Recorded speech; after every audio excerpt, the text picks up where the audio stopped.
Vamos orar. Graças a Deus.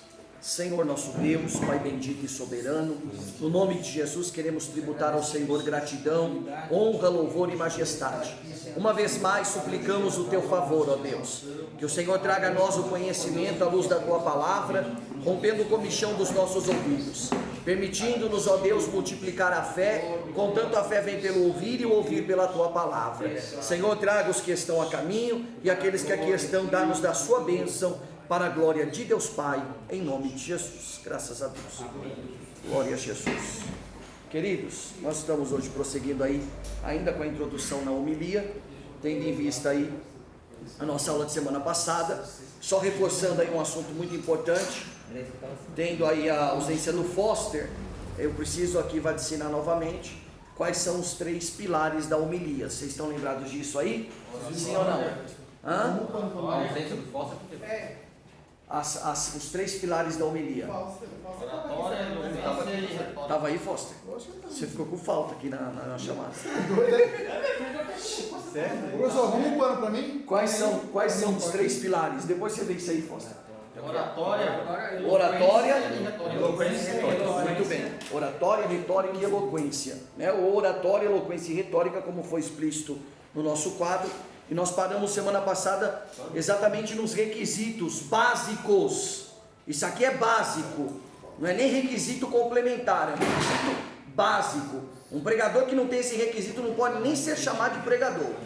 Então hoje nós vamos tratar exatamente desse assunto: requisitos básicos para um pregador. Pastor, se eu não tenho desses requisitos, então deixe de pregar. Passe a ter primeiro esses requisitos para depois fazer menção do Evangelho de Cristo. Então a aula de hoje é muito produtiva, confrontadora. Como eu vos disse, estudar a homilia é tirar de vocês muitos costumes, muitos maus exemplos, porque estudaram ou aprenderam sem estudo e agora precisam retomar do princípio. Como Paulo tanto advertiu nas suas epístolas. Vamos ler aí o primeiro assunto, requisito básico de um pregador. Nós começamos a falar pautamente semana passada, mas não pudemos prosseguir, que é o assunto da regeneração. Esse é o princípio básico para um pregador. Tem como eu pregar sem ser regenerado? Claro que tem. Tem como eu pregar sem ser regenerado? Evidentemente que sim, né? Hoje muitos cursos teológicos que não tratam do pentecostalismo, muitos cursos teológicos que não estão atrelados ao evangelho especificamente, não cobram sequer uma regeneração daquele que estuda, né? Muitas igrejas hoje, na pressa de promover um mensageiro, sequer observam esse primeiro aspecto na vida dele, que é a regeneração. Vamos ver Paulo falando a esse respeito na carta escrita aos Filipenses, capítulo 1, verso de número 15 da palavra. Capítulo 1 de Filipenses, verso 15, nós vamos entrar nesse assunto aqui. Grande Deus. Estamos aí, Filipenses 1,15? Porque alguns, a citação de Paulo, porque alguns pregam a Cristo com qual finalidade? Por inveja e o que mais? Porfia. Porfia, dissolução, contenda, rivalidade, disputa, né? Exatamente. Então vamos lá, Paulo já vivia esse costume e essa dificuldade naqueles tempos. Nada mudou então? Não, nada mudou, só piorou. Porque alguns pregam a Cristo por inveja e porfia, mas há outros, e aqui ele chama a atenção, que o anunciam de boa vontade. E estes que o fazem por amor, sabem que fui chamado para a defesa do Evangelho, mas verdadeiramente alguns proclamam a Cristo em facções, não com sinceridade, pensando acrescentar aflição às minhas penas. Mas do que me importa? Porque de todas as maneiras, ou por porfia ou por verdade, Cristo está sendo pregado, e nisso me regozijo, e ainda me regozijarei.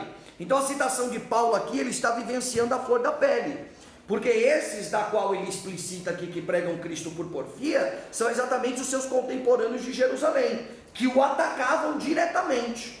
Então Paulo aqui está tomando a defesa e expressando a sua gratidão e a sua alegria, porque independente daqueles irmãos de Jerusalém que não não o conceituavam como um apóstolo de Cristo, por não ter andado com Cristo, dado lá a doutrina que Pedro impôs em Atos 1. Então Paulo sofreu uma resistência muito severa daqueles que andaram com Cristo num primeiro momento, e por esta razão sabia-se, e ele ouvia os rumores das pregações que o atacavam indiretamente. E aqui Paulo, tomando a sua defesa, ele está explicando a nós que existem dois tipos de pregadores: os pregadores que anunciam o evangelho por amor, e os pregadores que anunciam o evangelho por facção, por contenda, por ira, por ciúmes. E isso é muito evidente nos nossos dias. Qual de vocês nunca se deparou aí com um altar repleto de pessoas à sua retaguarda, e essas pessoas, ao invés de interceder por você, ao invés de rogarem a Deus que te use com benevolência, você notava na expressão dessas pessoas, no semblante, na inquietação,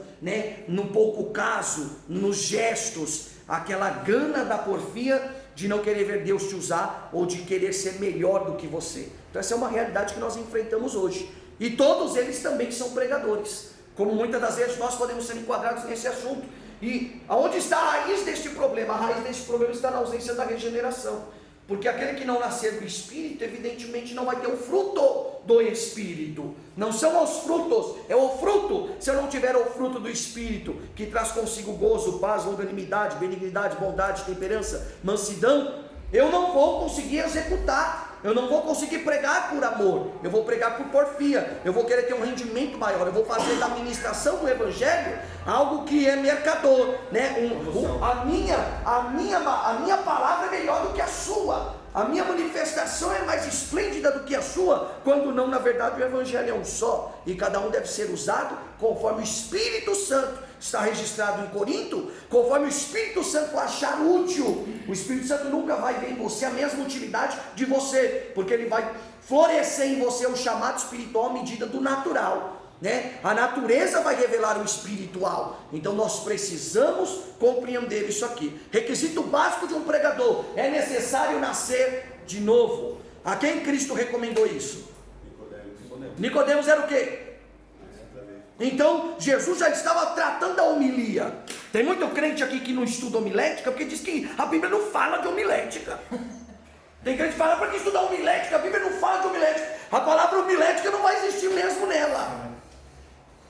Mas se você for estudar o conteúdo, o que de fato expressa, Cristo, Paulo, grandes mestres da lei, sempre se preocuparam muito com isso daqui. Sempre se preocuparam muito, né? Nós vivemos um período obscuro da igreja, onde a apresentação, ela quer vir junto de promoção, junto de glamour, né? Hoje um pregador avalia o seu rendimento pelo glória a Deus que a igreja dá. Hoje um pregador avalia o seu rendimento pelo movimento que ele gera. Palavras de efeito, os pregadores que estão na mídia aí não pregam nada, só reclamam palavras de efeito. E isso é alvoroço, auditório, né? Uma frase de efeito faz com que o auditório entre em êxtase, mas você não vê mais a libertação, a manifestação do Espírito Santo.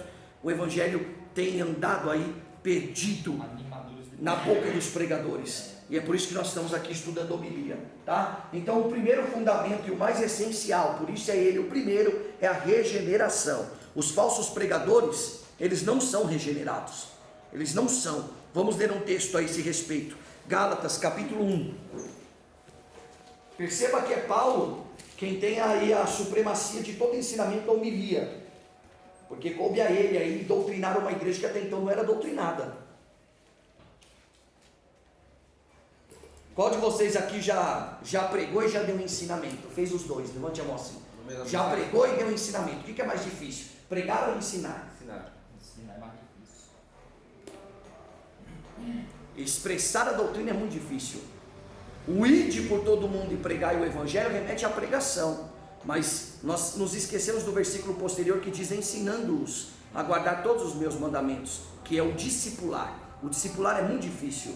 Hoje você vê a igreja aí triunfando com números de tantos aceitaram Jesus, tantos vieram à frente, mas desses que aceitaram, quantos se converteram? Quantos desceram as águas? Quantos ingressaram de fato para o reino? Quantos viveram a regeneração que o Espírito Santo promove?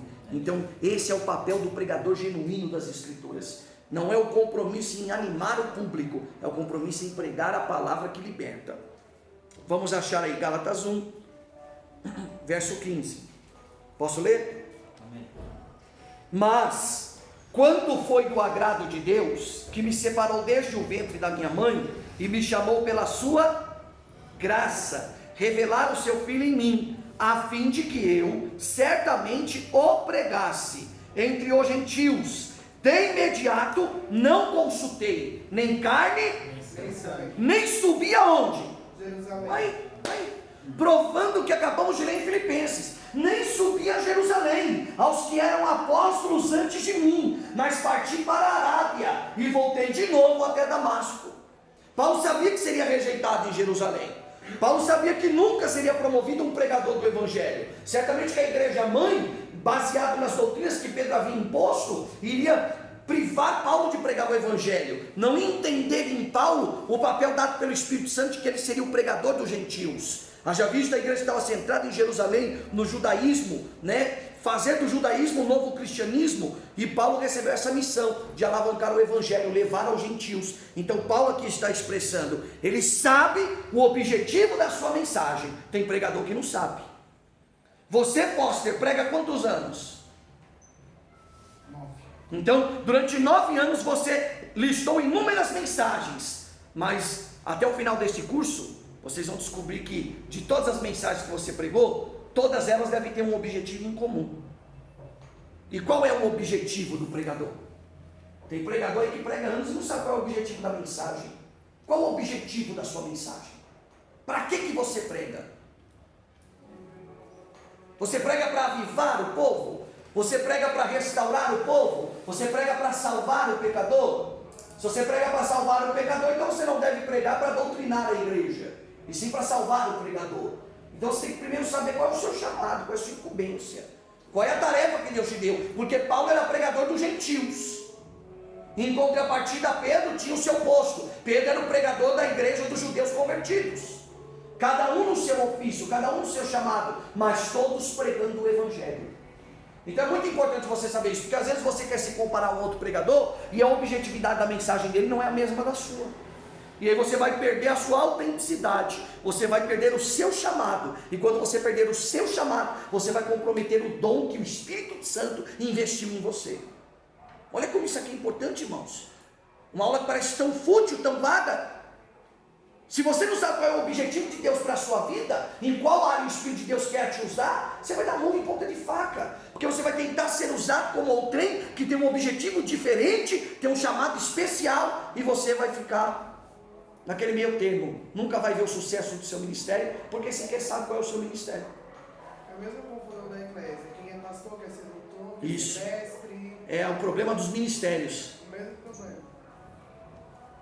Cada um tem um objetivo na mensagem, irmão. Tem crente que ele foi chamado para exortar a igreja, um exemplo. Você pode dar para ele uma mensagem de alta ajuda, ele não consegue trazer alta ajuda naquela mensagem. Ele vai exortar do mesmo jeito. Já tem crente que foi chamado para ganhar um pecador, ele traz uma mensagem amorosa, uma mensagem de amor. Você pode dar o texto mais cruel da Bíblia para ele, ele vai revelar o amor dentro daquele texto. E você quer ser chamado como ele, mas na verdade você precisa entender qual é a sua vocação.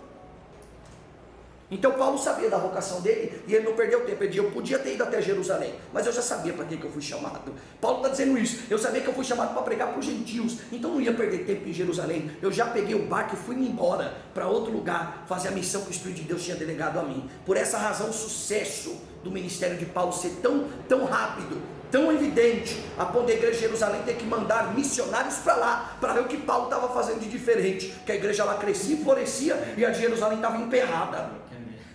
Esse Maria também. Você vai achar em todo lugar agora. Esse consultar carne e sangue é que ele não foi pedir opinião dos apóstolos. É isso aí, estava regido pelo Espírito Santo. E por que ele tinha essa sensibilidade? Porque ele já era o quê? Regenerado. Se eu não nascer do Espírito, como eu ouvirei o Espírito?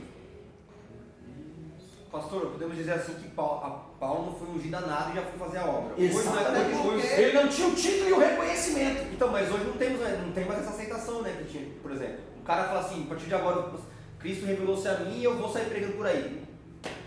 Até porque se ele fosse pedir a Pedro, Pedro ia ficar quietinho no lugar dele. Também. Mas, tá entendendo a minha visão? Sim, O claro. cara fala hoje, ó, Deus revelou pra mim e eu vou sem ministério, sem igreja, sem Não, mas aí o Espírito Santo, evidentemente, vai testificar ao seu líder. Se Deus te levantou e o seu líder é regenerado, Não, está na mas posição, sem ter um líder, pastor. ele vai ter aceitação. Igual ele não teve um líder, né? Quem não teve um Paulo. líder? Pelo amor de Deus. Quem foi o líder de Paulo? Não, Gamaliel, mas diga assim, quando ele saiu do judaísmo e entrou no cristianismo, digamos assim, ele foi sem autorização dos apóstolos, que era o pastor da igreja, digamos Sim, assim, né? sim, o próprio Cristo era o líder dele. E a missão foi dada pelo próprio Cristo. Então Cristo preparou todas as coisas. Então, mas no tempo de hoje, se eu falar assim, irmão, quem é seu líder? Ah, meu líder é Jesus. Não dá, né? Vamos para o segundo ponto. Então, primeiro ponto, regeneração. Pessoal, mas aí nós podemos dizer que ele tinha princípios, porque em Atos capítulo 3 a Bíblia diz que os profetas da igreja colocaram a mão sobre a cabeça dele, então ele respeitou o princípio. Claro. Quando ele saiu fazendo a obra. E ali ele foi reconhecido. Então, ele não saiu Mas- Deus da mas- Porque o obra, Espírito de Deus não gerou confusão, Mais pra frente, testificou. Sim. ele foi... Então é o ambiente da regeneração, é muito importante isso. Não adianta você ser um grande pregador e não ter um grande líder. Ele jamais vai reconhecer o seu talento e o seu chamado. E de igual modo não adianta você ter um grande líder e não ser um grande pregador, né? Porque às vezes as pessoas comparam você ao seu líder, né? O seu líder é Eu algo... digo isso acrescentando no que o Douglas estava falando, porque ele seguiu princípios, por mais que ele tivesse tido a revelação do próprio Cristo, quando você lê Atos 13, você vê que ele está seguindo princípios ali dos líderes, poder enviar ele para continuar fazendo a obra. Isso aí. E os pregadores regenerados, irmãos, eles se preocupam muito com jejum, com oração, com leitura bíblica, né? Nós vivemos uma geração aí que prega mensagens prontas, reproduz mensagens que já foram ouvidas em outros sermões. E os regenerados ainda têm essa preocupação, né, de buscar a fonte, buscar o Espírito para trazer a igreja. Quantos dos senhores às vezes não dedicam aí 4, 5 horas para a montagem dos seus sermões, e quando chegam diante do auditório, por ser regenerado, o Espírito de Deus muda a mensagem? Quem já viveu essa experiência? A ponto de carne e sangue é frustrante, porque você vai dizer, eu me dediquei 5 horas para trazer a sua mensagem, e agora o Espírito Santo em poucos minutos me manda pregar outro conteúdo, e você prega a luz do Espírito. Então é muito importante isso, você estar atento ao que o Espírito de Deus quer falar. A Bíblia diz, quem tem ouvidos ouça o que quem diz a igreja. O maior pregador da igreja é o Espírito Santo. Então como pregar se eu não sou regenerado? Como pregar se eu não ouço a voz do Espírito Santo? Como pregar se eu não tenho dele a sensibilidade? Então esse é o evento básico para você promover um pregador. Você pode ter lá dentro da sua igreja um jovem que se destaca, que traz uma boa saudação, uma boa mensagem, mas se você não vê nele a regeneração, não ouse promovê-lo como pregador. Você vai matar a ele mesmo, porque Jesus diz que o que contamina um homem não é o que entra pela boca, mas é o que sai. Por que tantos crentes pregam e se afastam? Porque são reprovados pela mensagem que pregaram. É seríssimo. Você mata um crente dando oportunidade para ele, se ele ainda não for regenerado. É a gana por púlpito, por altares, por microfones, por evidências. Então você está promovendo uma morte, um suicídio espiritual. Porque o suicídio espiritual, ele vai pregar o que ele não vive. E a palavra de Deus é como uma espada de 2 gumes. Ela vai até a divisão da alma e do espírito. Ela vai sondar os pensamentos e as intenções daquele coração. E aquela pessoa vai morrer. E não vai morrer porque o diabo derrubou ela. Ela vai morrer porque a espada de 2 gumes a transpassou. Exatamente. Mas a nossa geração costuma um pouco com o diabo. Tudo é a geração que endemoniza. Ela cultua o demônio, porque tudo é demônio, tudo é Satanás, tudo é macumba, tudo é oração contrária, tudo é inveja. Não, isso aí é falta de regenerar. Meu Deus, irmão. Paulo também tentou ensinar a igreja de Corinto para eles ficar na vocação deles, né? O principal conselho da Timóteo era... Todas as igrejas que Paulo doutrinou passavam por esse problema similar, porque a crescente do evangelho foi muito rápida, e tudo que cresce muito rápido, cresce desordenado. Então quando Paulo veio impor a ordem, já era grande, a igreja já era grande. Olha a dificuldade que Paulo teve. Vamos lá, segundo todos entenderam o tópico regeneração, sim ou não? Então eu resumo regeneração com a expressão nascer do quê? Nascer do Espírito.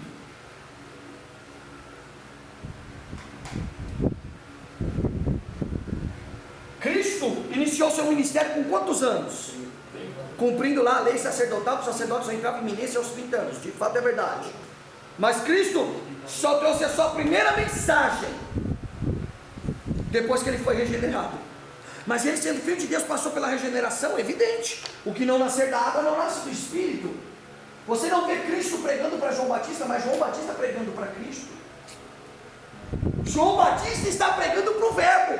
Ele está olhando para o Davai e está dizendo para a mensagem. Ele está entregando uma mensagem para a mensagem. Ele está dizendo: eis o Cordeiro de Deus que tira o pecado do mundo. Se Cristo fosse ignorante, ia dizer: rapaz, eu já sei de tudo isso.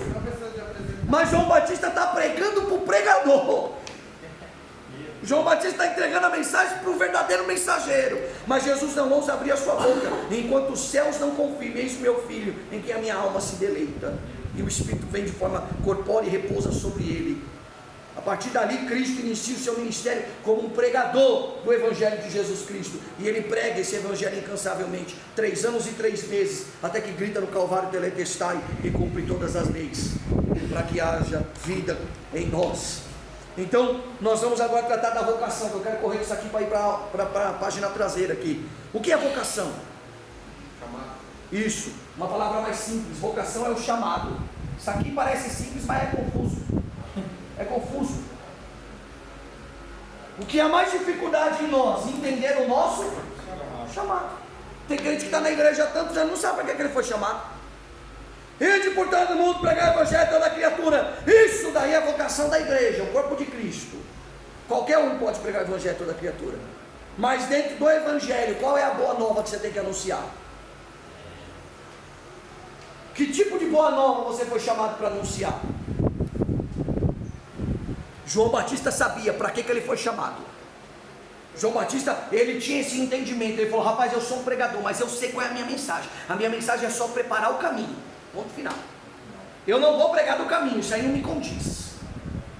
Eu não vou pregar como andar pelo caminho, também não me condiz. Eu só vim pregar para preparar o caminho. O caminho está chegando aí.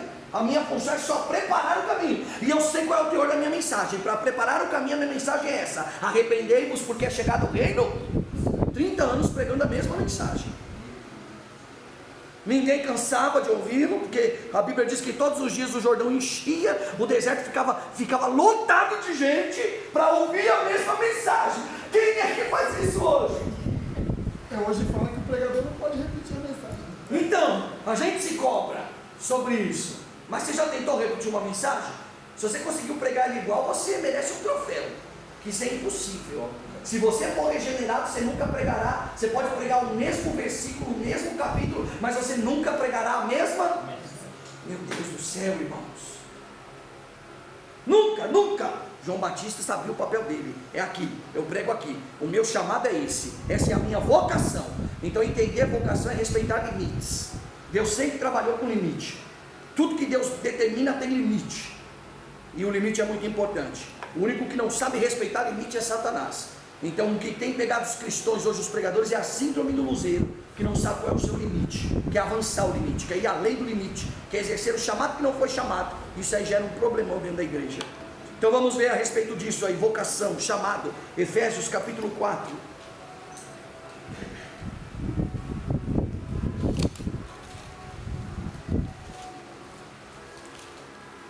Glória a Deus. Efésios 4:1. Quem achou, faça a leitura, por favor. Eu, pois, prisioneiro do Senhor, exorto-vos que andeis conforme a vocação pela qual fostes chamados, com toda a humildade e mansidão, com longanimidade, suportando-vos uns aos outros em amor. Não, muito bem. Era só um, mas você está cheio do Espírito Santo, leu 2. Então Paulo está dizendo aí: eu estou exortando vocês, que vocês andem conforme o quê? A vocação que você foi chamado.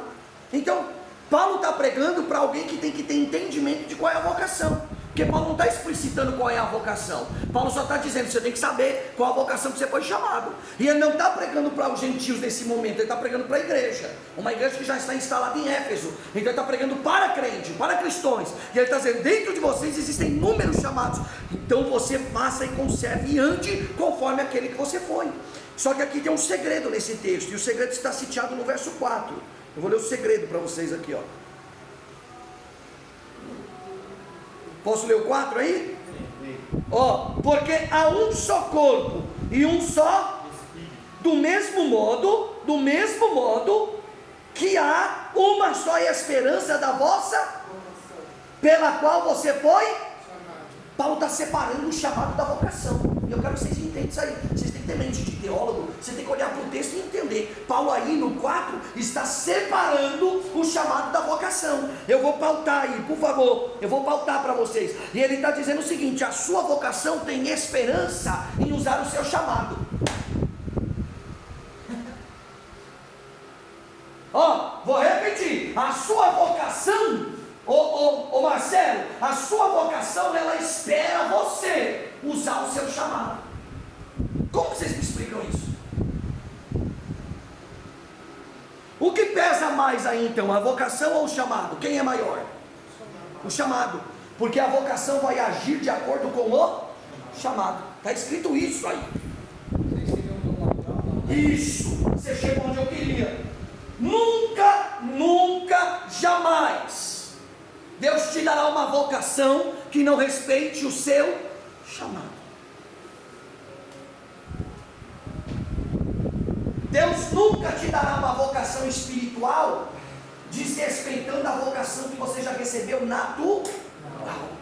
Deus nunca fará uma pessoa antipática, antissocial, uma pessoa rude, uma pessoa impaciente ser pregadora do Evangelho. Então posso dizer que a vocação é o físico, é o carnal. O chamado é o espiritual. É o oposto. O chamado é o natural, a vocação é o espiritual. Então o Espírito espera pelo... Oi? Todos nós não temos um chamado. Sim. Não, você tem o seu natural, o seu chamado natural. E aí a vocação vai partilhar de dentro dela. Isso está muito mais evidente. Vamos ler outro texto para ficar muito mais fácil o nosso entendimento. Romanos capítulo 12. Primeiro vamos ler Coríntios. 1 Coríntios 12. Falando dos dons aí, dos presentes. 1 Coríntios 12. Porque um está atrelado ao outro. 1 Coríntios 12, um texto tão conhecido, porém vamos ler só o versículo 11.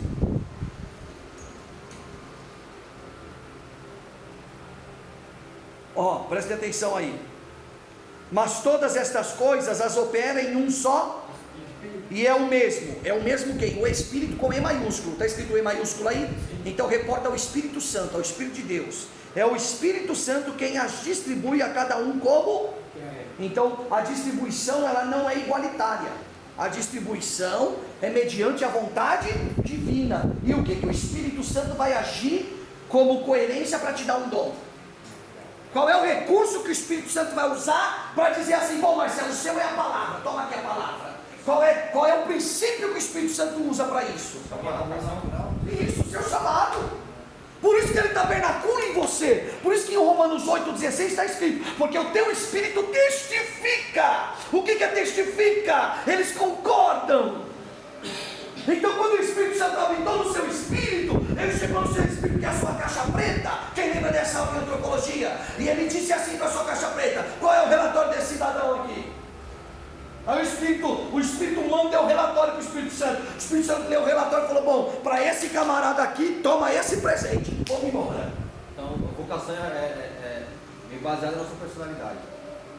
Eu vou chegar lá, ó, o item 3. Está tudo amarrado um ao outro. São itens básicos para um pregador. Entendeu? Quem está entendendo isso aqui? Amém. Só que eu tenho uma persona, você tem outra. E você quer ser usado com o dom que o Espírito de Deus me deu. Você tem uma persona e o Espírito de Deus vai delegar a você um chamado reportado ao pregador. E você vai dizer: mas eu não gosto de pregar assim. Eu não queria pregar chorando, eu queria pregar gritando, eu não queria pregar melancólico, eu queria pregar colérico, eu não queria ser uma ovelha, eu queria ser um leão, eu não queria ser um leão, eu queria ser uma águia. Mas o Espírito Santo já te avaliou, a sua vocação está de acordo com o seu chamado. É importante estudar homilia, irmão, porque você vai se aperfeiçoar naquilo que o Espírito de Deus confiou a você. Você não vai se aperfeiçoar no sentido de querer igualar alguém. É o que Paulo disse. Paulo disse: não pregue por porfia. O que é pregar por porfia? Eu quero pregar igual você, eu quero pregar melhor que você, mas eu não sou você e você não é eu. O seu chamado não é o meu, então a sua vocação também não será a minha. Mas hoje a gente vê o evangelho como isso, como uma porfia, como uma facção, como uma disputa. Competitividade. É um âmbito competitivo. E ó, que está ficando cada vez mais competitivo. Cada vez mais competitivo. Você sobe hoje num altar, irmão, você deveria subir num altar com amor, no sentido de pregar a palavra com amor. Hoje você já sobe sufocado, se cobrando se as pessoas receberão bem a palavra que vai sair dos seus lábios. É assim ou não é o nosso sentimento? Você vai pregar já comprimido. Você nem saudou a igreja capaz do Senhor e você já está se sentindo pressionado, porque você está se cobrando se as pessoas vão receber bem você, porque o pregador que veio antes de você tem um outro chamado, tem uma outra vocação, e a igreja não tem essa sensibilidade, porque eles nunca reportaram o seu curso desse. Difícil, né? Já vai se seguir no Getsemane. Por isso que lá em Corinto tinha uns que diziam assim: rapaz, eu sou de Cefas, o homem prega muito. Não, eu sou de Paulo ensina, olha com elegância. A elegantia daquele homem é tremenda. Eu cruzo as pernas para ouvi-lo pregar. Tinha uns dois que falaram: não, eu sou do Apolo. O Apolo pregou, ninguém pregou ele. Imagina se falasse: eu vou pregar lá no Presberiano, hein? Romanos 12. Aleluia. Você tem que sair daqui hoje dessa aula com uma missão, é a tarefa de casa, é a lição de casa. Qual será a lição de casa de vocês? Descobrir qual é a vocação de vocês. Meu Deus. Porque ninguém vai fazer essa lição por você. Dá para pular, pastor? Ninguém vai fazer essa lição por você, porque o único que pode entender a sua vocação é você mesmo. Romanos 12, ó, Paulo tentando explicar tudo isso aqui no versículo 5, ó. Ele está explicando sobre isso, sobre vocação. Assim também nós, sendo muitos, somos quantos corpos em Cristo? Porém, é o que ele disse: mas individualmente somos todos membros uns dos. Ele está dizendo o seguinte: você tem um papel individual que vai se diferenciar dos demais. E aí ele começa no 5, no 6 a listar: de maneira que temos diferentes dons, segundo a graça que nos foi dada. E aí ele começa: se é profecia, seja usado conforme a medida da fé. Então aqui eu tenho a vocação e o chamado, dividam para mim. Cumpra a lição, vai. Estou cansado de falar, fala vocês um pouco. Ó, vou repetir, versículo 6. Ó, se é profecia, seja usado conforme a medida da. Então a profecia aí é vocação ou chamado? Vocação ou chamado? Ó, a profecia é o chamado. Mas qual é a vocação que ela respeita? A fé.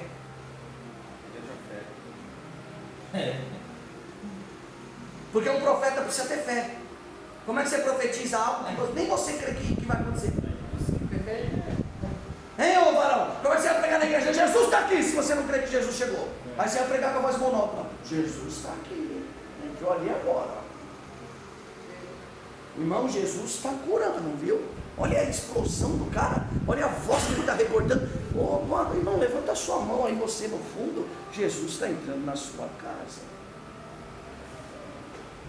Se é profecia, se essa é a sua vocação, seja de acordo com o seu chamado. Qual é o seu chamado? Fé. Você tem que ter uma fé.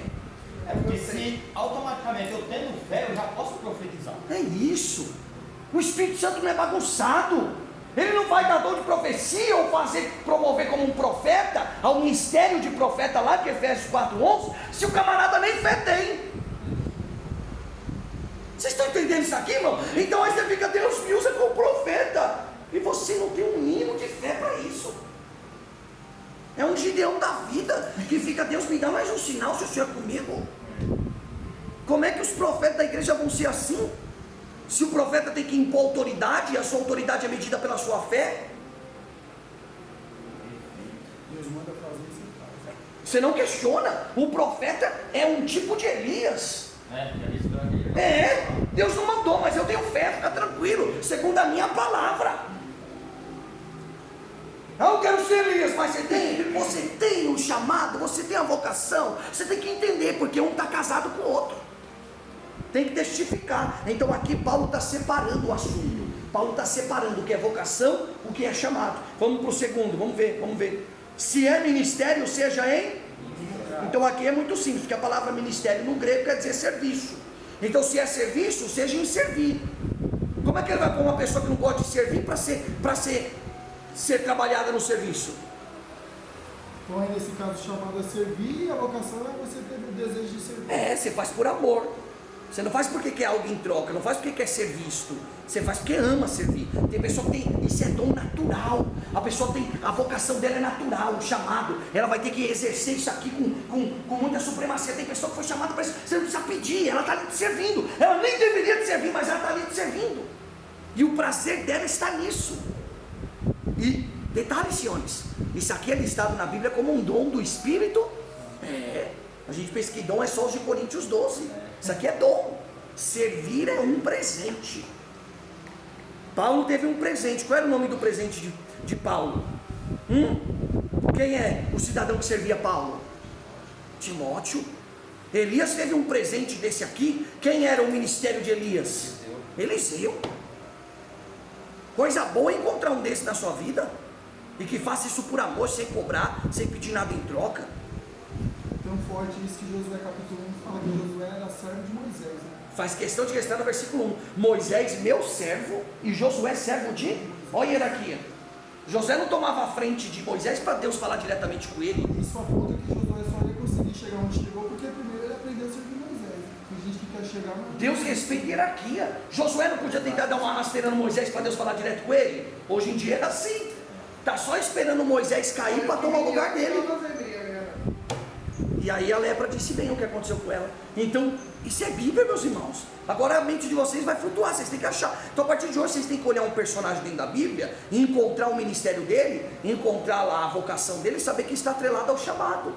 O espiritual vai compor, vai aperfeiçoar o espiritual. Porque qual é a função do Espírito Santo? Ele vai potencializar, ele vai melhorar o que você já tem, o que Deus já te deu. Essa é a função do Espírito Santo. Se for de ensinar, o que está escrito aí? Então, qual que é aqui a vocação para esse chamado? Não. Pastor, eu quero ter a vocação de ensinar. Então você tem que ter um chamado. Dedicação ao ensino. Mas o que é dedicação ao ensino? Dedicação ao ensino? Ele é muito. Eles têm que ter aptidão. Já pensou se eu tivesse paciência para ensinar? Você já pensou se eu não tivesse paciência para ensinar? Não, tem pessoas que não tem. Eu tive vários desses. Aprender na primeira fala. Eu tive vários desses. Que se um pastor fizesse uma colocação errada na aula, fala assim, você é forreco. Ele fala assim na aula, na frente de todo mundo. Você é o quê? Ele ainda perguntava. Você é o quê? Dando risada. Aí, irmão, eu sou pastor, você é forreco. Ele ainda fala, quem foi que te consagrou? Wagner Cordeiro, você conheceu ele. Ele fala assim, ele ainda fala, quem te consagrou? Tá bagunçada a igreja. Ia na raiz, ó. O evangelho está... quem tem o dom de exortação, versículo 8. Exortação. Tem que partir de qual chamado? Dedicação, irmão. A palavra exortação não está ligada à cobrança, não está ligada à bronca. Exortação quer dizer coragem. Para você encorajar alguém, você tem que ser dedicado. Meu Deus do céu, irmão. Se é para repartir, faça com quem? Generosidade. Ninguém que não é generoso reparte, irmão. Tem pessoa que reparte, toma aqui, vai. Quem te prestou essa folha de caderno? Ele deu com generosidade? Não, se fosse pedir, se você pedisse isso para mim, eu falo, por que você não trouxe o seu caderno? Você veio para aula sem caderno. Como é que você veio para aula sem caderno? Mas ele deu com generosidade, né? Então tá bom. Então, irmão, você tem que entender a diferença da vocação para o chamado. Tá bom até aqui que eu preciso ganhar tempo. Você precisa entender isso aqui. Pastor, qual é a minha vocação? Você tem que saber. Pedro entra nas duas aí, né? Que duas? Vocação e chamado. Por que isso? Porque ele não estava lançando a rede e tal. Então, Jesus olhou a vocação dele, pescador do quê? Peixe. E falou, vou te dar um chamado, você vai pescar ondas. Perfeito. Jesus usou o natural para o lado espiritual. E agora onde o pregador pregou sobre isso, né? O que ele viu na pesca? A esperança. A esperança. Então ele falou assim: o que essa vocação de pescador tem de bom? Esperança. E o que uma alma perdida precisa? De alguém que tem esperança. O que faz de você um evangelista? Porque você tem uma visão diferente de um pastor. Um evangelista é quando se você tem um chamado. Se tem um chamado, não é só se tem um cargo, porque hoje ninguém tem visão para isso. Hoje se consagra por hierarquia, não por chamado. Só pode ser evangelista quem tem esperança numa alma. Está cheio de evangelista que não tem esperança, ele não tem a paciência. Ele chega no pastor, tá igual o Paulo dizendo: isso aqui eu entendi para Satanás, pastor. Tem mais jeito não. E é evangelista. Evangelista não pode ter isso aí não, irmão. Vocês estão risados porque o negócio é sério. Hoje a igreja não tem mais essa visão. Ah, evangelista é assim de presbítero. Se é presbítero, então é uma carreira. Você tem que ser evangelista. Para com isso. Você vai matar as almas.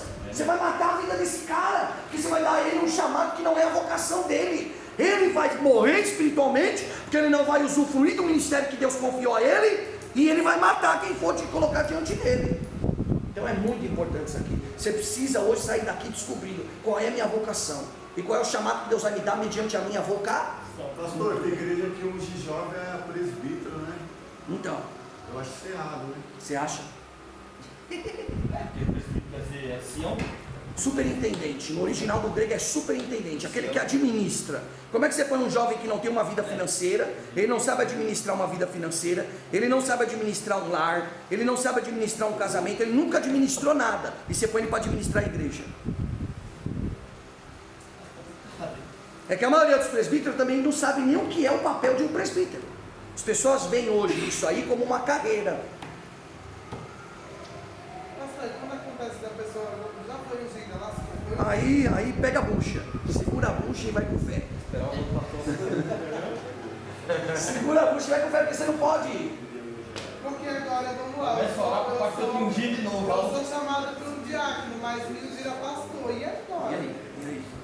Se você que tem o conhecimento, você jamais vai se sujeitar e se submeter a uma unção que você sabe que não parte da sua vocação. É o problema, Sim. conhecimento, né? Mas a maioria tem... Hoje eu fui visitar uma pessoa num lar e ela foi ungida diaconisa 2 vezes.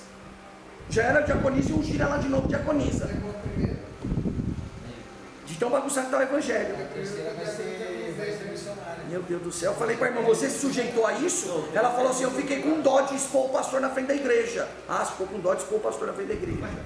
e se expôs diante do espiritual. Aí o mundo espiritual, toda agora, a vida toda troncha, tudo amarrada, tudo andando para trás. Isso não aconteceu comigo.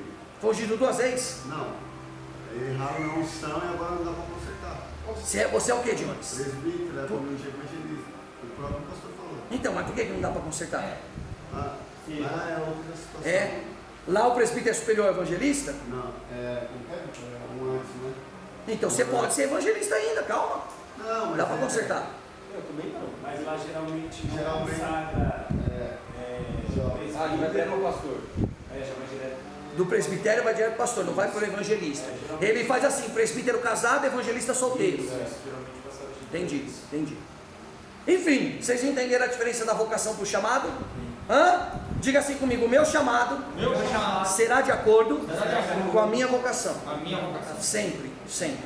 Glória a Deus. Agora eu vou comprometer vocês, vou fazer uma pergunta difícil. Tem como mudar a vocação?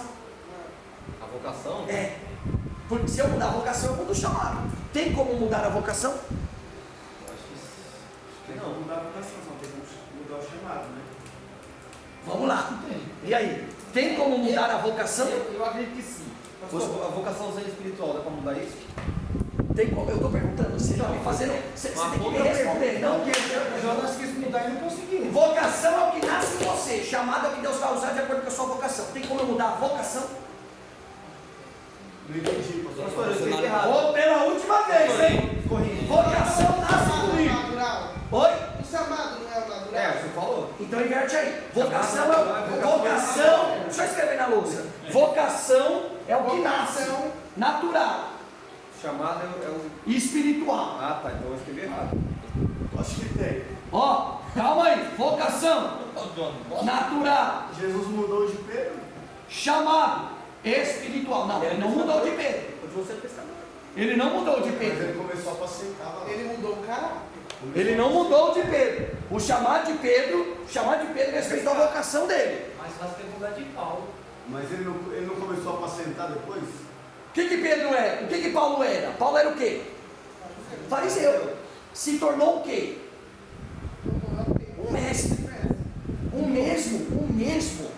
O chamado dele respeitou a vocação dele. Inclusive, ele foi chamado para a vocação. Exatamente. O chamado dele respeitou a vocação dele. Ah, entendi.